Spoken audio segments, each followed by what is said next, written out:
New Thought Media Network. We are a global broadcast network of positive music, media, and entertainment, inspiring humanity's evolution along the journey of enlightenment and creating a world of love, peace, empowerment, and prosperity for all. New Thought Media Network. Positively inspiring.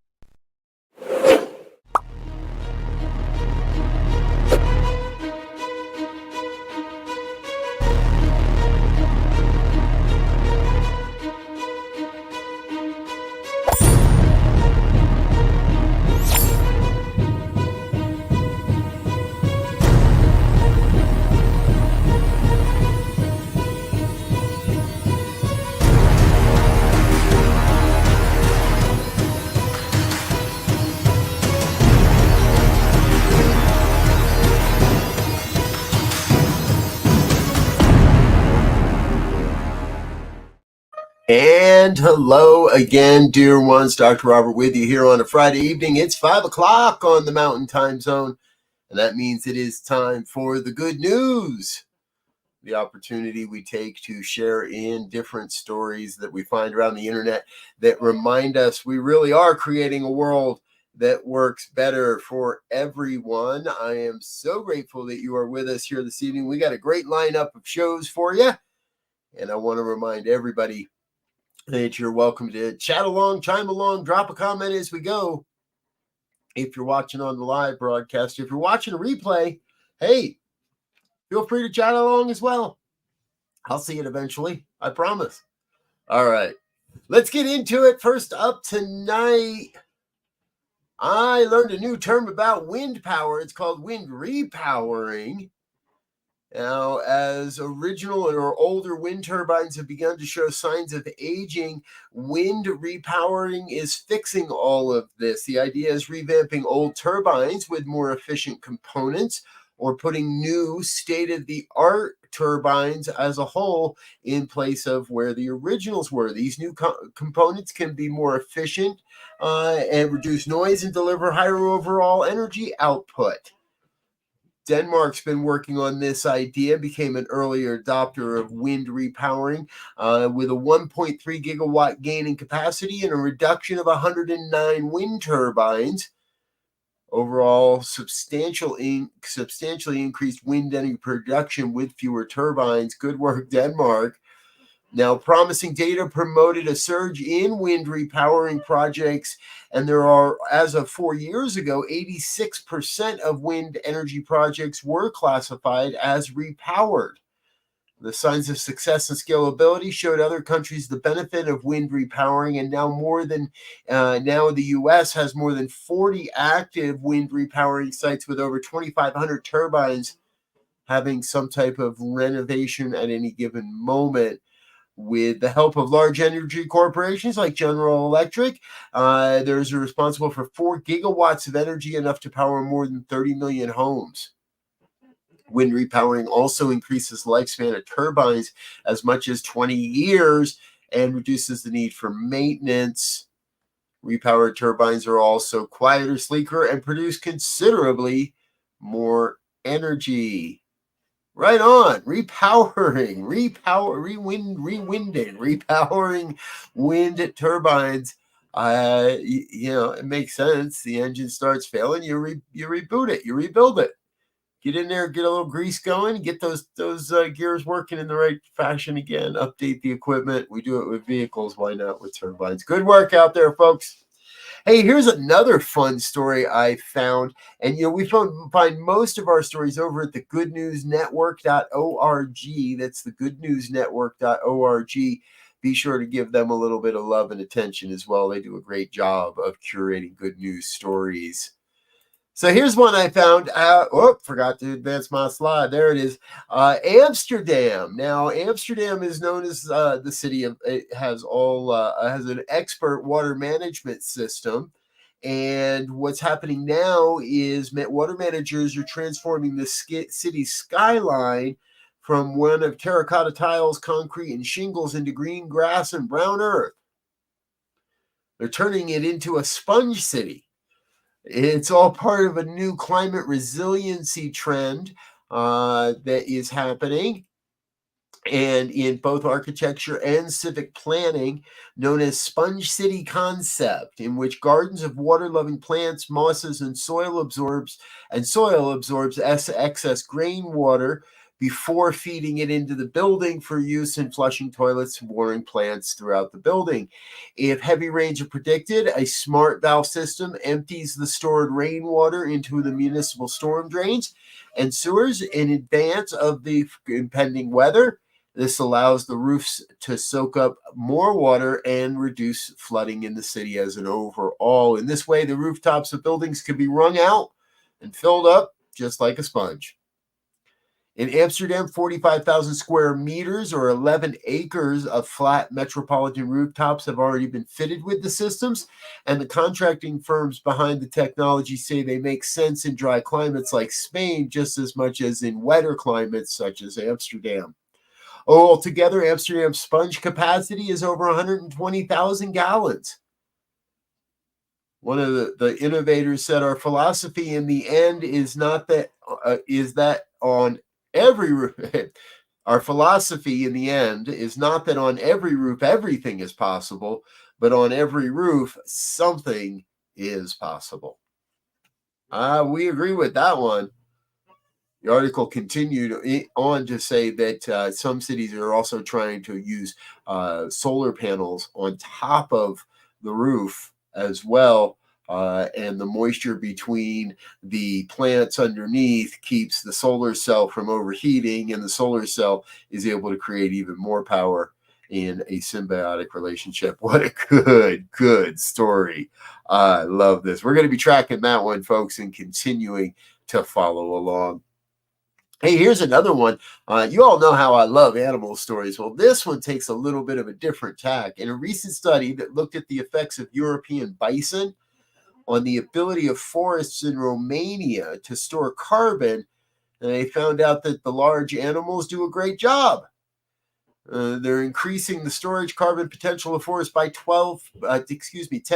It's the equivalent of taking 54,000 U.S. gasoline-powered cars off the road, and that's only with 170 animals in the herd.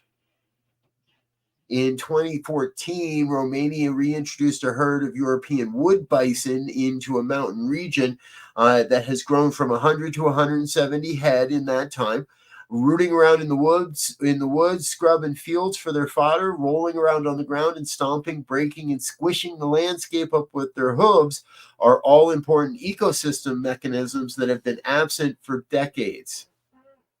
The findings were that a herd of 170 bison grazing in a 50 square kilometer habitat in the mountains had the potential to open the landscape to an additional 54,000 metric tons of CO2, although the ratio is uncertain and was considered high and could be 55% more or less. Overall, taken as a median, it represents a 10% increase in the carbon-bearing potential of the landscape. Who would have thunk it, folks? Having indigenous animals on the land actually helps the land be better able to manage Mother Earth, who's got a great way of course correcting. What a good story that one is. Hey, before we take a break, I had another great wildlife story. This time it is the sei whales. I believe that's how we pronounce that. Over the last several years, there have been a number of stories about large baleen whales returning to the waters in which haven't been cited for decades. We've reported on that here. Now, again, news from Argentina shows that the benefits of the 1946 International Convention for the Regulation of Whaling are still compounding. The sei whales returned to the South American nation's coastal waters for the first time in nearly a decade. Overhunting during the 20s and 30s led these massive blue-gray giants to abandon their ancestral waters near Argentina. After nearly a century of being overhunted to near extinction, sei whale populations are now bouncing back and returning to their former habitat. The sei is the third largest whale in the world. It can grow up to 64 feet or 20 meters in length and weigh up to 31 tons. It's also the fastest whale in the world and is certainly the fastest for its size group. It can swim 31 miles per hour over short distances. Woohoo! And the whales make a comeback. Gotta love it, folks. So many good news stories, so many good stories to talk about this week. We're going to take a quick break, let a couple of our sponsors say hello, learn a little bit more about our network. But we're going to be right back. We got a whole bunch more good news stories coming up right after this. Stay with us, stay tuned. We'll be right back.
And we're back with more of the good news here on a Friday evening. Thanks for being with us tonight, folks. Let's jump right back into it. I love this story, and mostly because I got a couple of furry creatures around the house myself. However, in Michigan, several elementary schools have started bringing service animals into the classrooms. They're considered full-time happiness ambassadors. And guess what? Yeah, it's working. Students are already seeing a big difference in their academics, in their mental health, and in other aspects of their lives. Priority Health is the organization that got it all running. They're a Michigan health insurance provider, and they launched Priority Pups back in September of last year. Two golden doodles were placed in the state's school districts. More dogs are being trained, and more have been added since that original launch. Now, research shows the presence of the trained dogs lowers children's stress, fosters a positive attitude towards learning, and smooths interaction between classmates. What a thunk. A 2023 report from Mental Health America found that many youth in Michigan with clinical depression did not receive any mental health treatment whatsoever. But since the golden doodles have arrived in school, there is a guaranteed way to help those students and bring calm to just about any situation, from severe meltdowns to physical distress.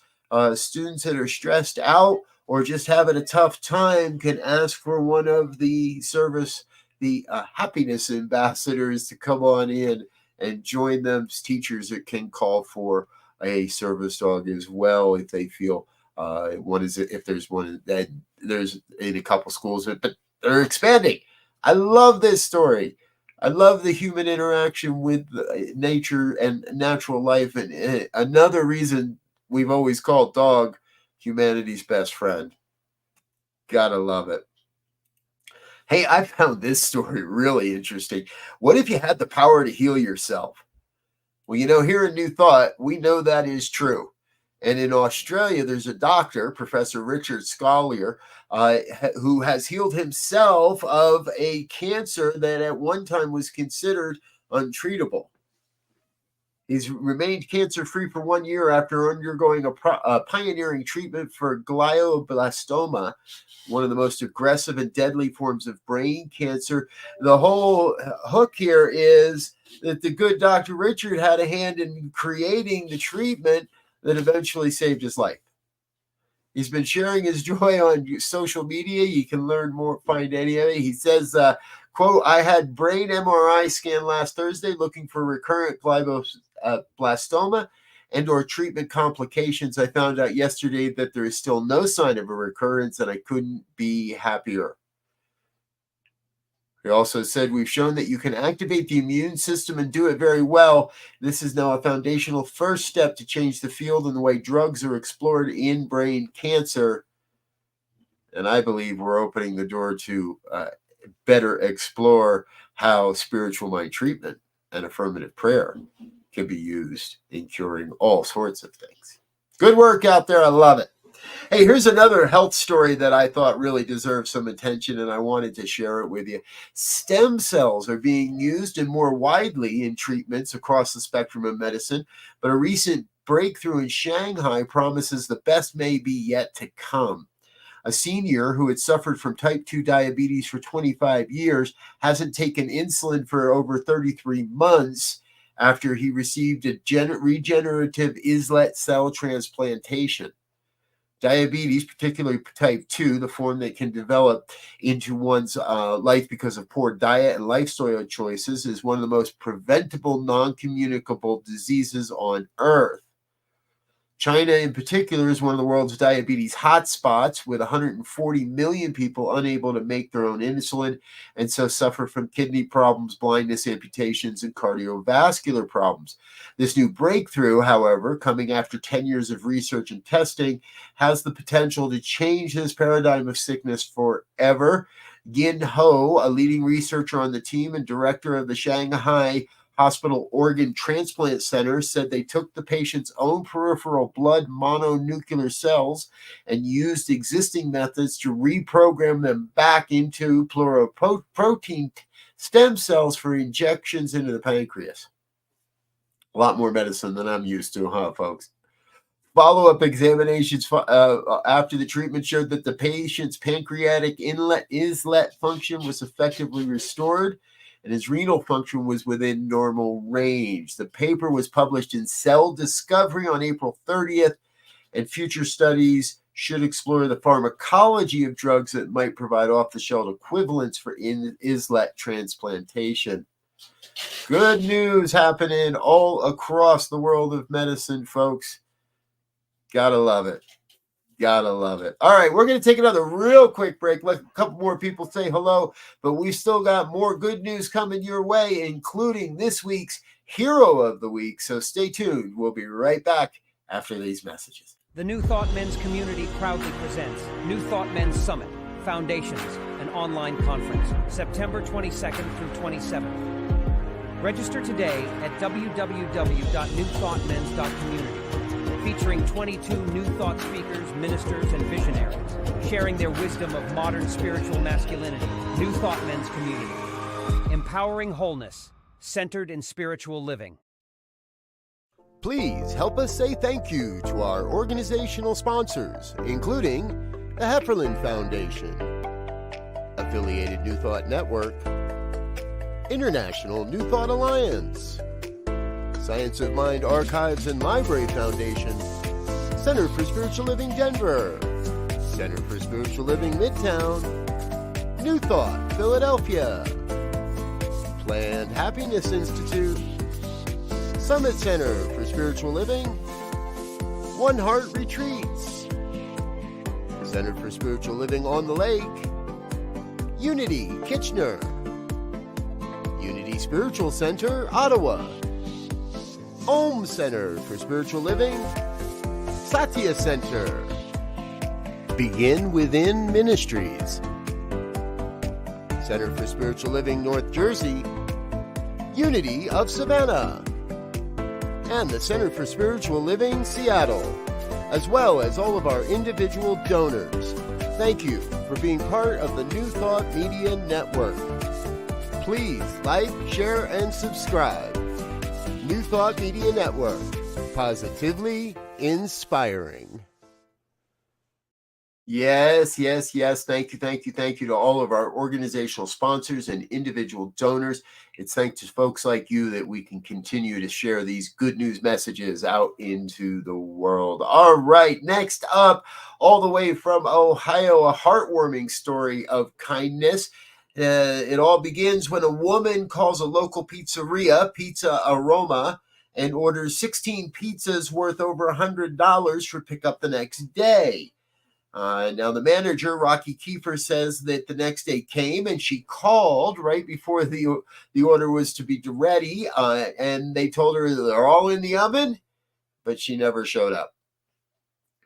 Kiefer was interviewed about that, and wouldn't you know it, a great local Good Samaritan stepped forward. About a week later, he receives a phone call, and Travis Truesdell is on the other line and says he'd like to pay for those pizzas. Now, it's a week later, so the pizzas are gone. And Travis just wants to help out a fellow business owner. As a small business owner himself, Travis said he just had to do something when he heard about the story. He also happens to have a background in the pizza industry. Quote, Truesdell said, "I have a lot of gratitude for people who have helped me out in similar situations when I was in need, and they helped me with no strings attached. I was happy to be in a place to pay it back. Anytime you can right a wrong, when you have the ability and luxury, why not do it?" Exactly, Travis. Thank you so much for stepping in and being the good guy in all of this. I want to introduce you to somebody really cool. Young woman named Beth Christensen studies piano at the University of Missouri, Kansas City Conservatory. However, she doesn't have a dorm on campus, and instead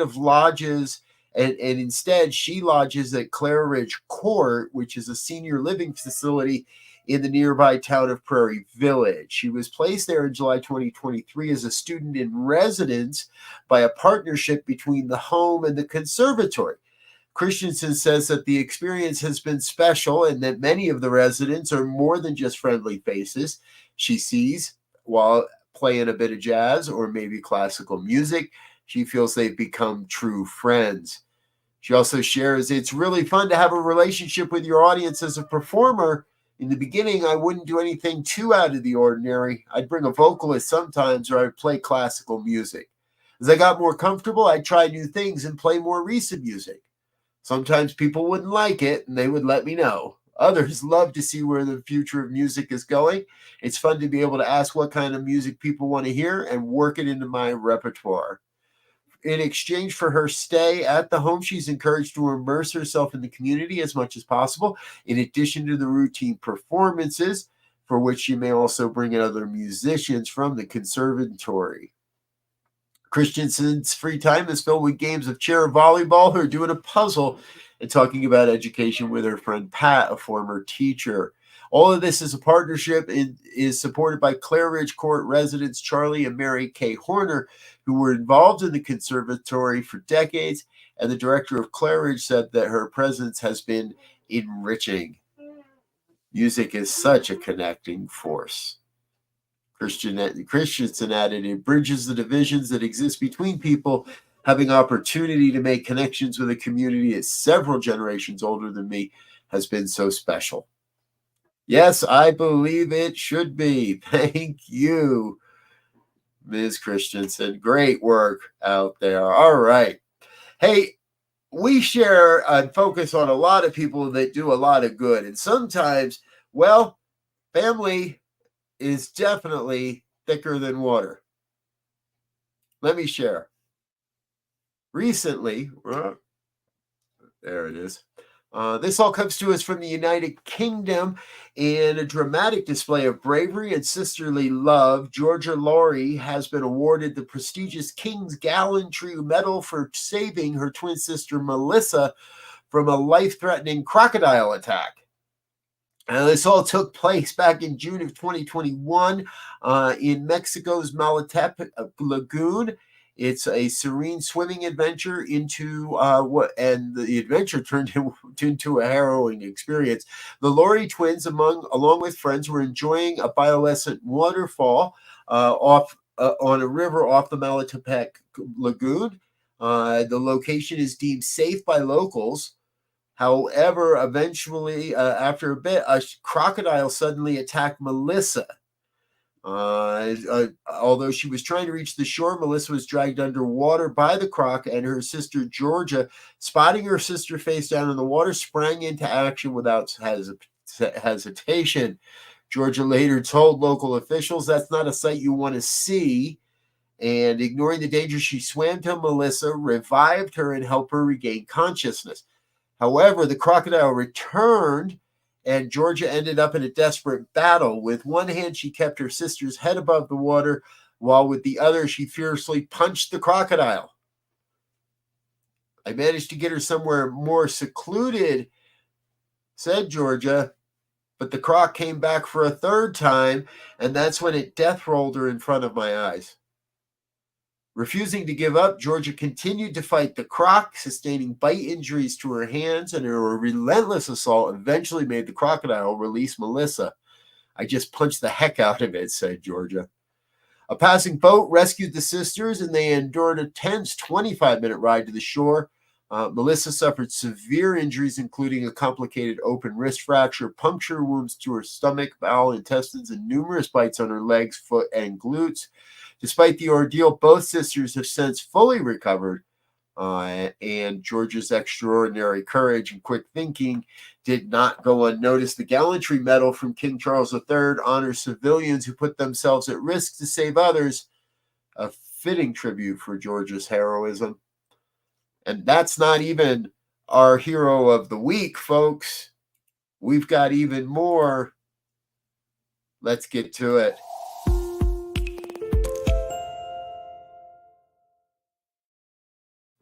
This week, I'd like to introduce you to an Ohio man who's being hailed as a hero.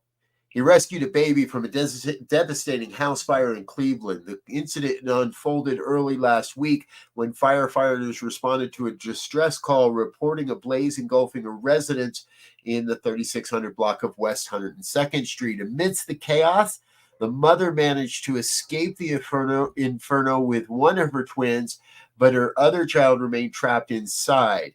It was then that 62-year-old Army veteran John Stikovich, on his way to work, emerged as a guardian angel. The mother was sitting on the lawn with her one baby, and I asked her if she was all right. She said, "My baby is still in the house," and I was thinking to myself, "Oh my God, I have to save the baby." Stikovich immediately ran to the side door of the house and kicked it in, but the smoke and flames were too heavy, so he went to the back of the house and crawled through an open door to the kitchen. Still not able to find the child, I came back out and asked her where the baby was. She told me next to the kitchen by the baby gate. Stikovich ran back into the house, crawled under the smoke, and felt around until he reached the child-proof gate, but there still was no sign of a child. It was getting so bad in there, I was getting ready to leave, actually, and then the baby cried or made a sound. So I'm thinking to myself, the baby is right here. So I just lurched forward, and my arm went across his leg. I grabbed him by the leg and pulled, and then we were both out. Following the rescue, both the mother and the children were transported to the hospital and reported to be in stable condition. Stikovich, too, was taken to the hospital due to smoke inhalation, but is also in stable condition. According to Chicago Fire Department spokesman Lieutenant Mike Norman, Stikovich's swift action was the sole reason the child survived the ordeal. He risked his life to bring that baby out. He did an amazing job this morning. I just thought, this baby's not dying today, said Stikovich in statements. Mr. Stikovich, you are our hero of the week. Thank you for being on the planet. And folks, thank you for being a part of New Thought Media Network. I hope you found at least one or more of these stories worthy of sharing with your friends this weekend. Remember, we really are working together to create a world that works for everyone. If you'd like to reach out with a good news story of your own, reach out to us. Good news at ntmedia.org. That's good news at ntmedia.org. All right, that's about all we've got time for. I'm out of here for now. Please stay tuned in just a half an hour. Reverend Michael Mangus is with us with the Fireside Chat. Evening prayers are tonight at 8:15. And tomorrow morning, Science of Minds and Spirit Conversation Series starts at 9 a.m. Mountain. Until next time, I want to wish you peace and richest blessings. Bye now.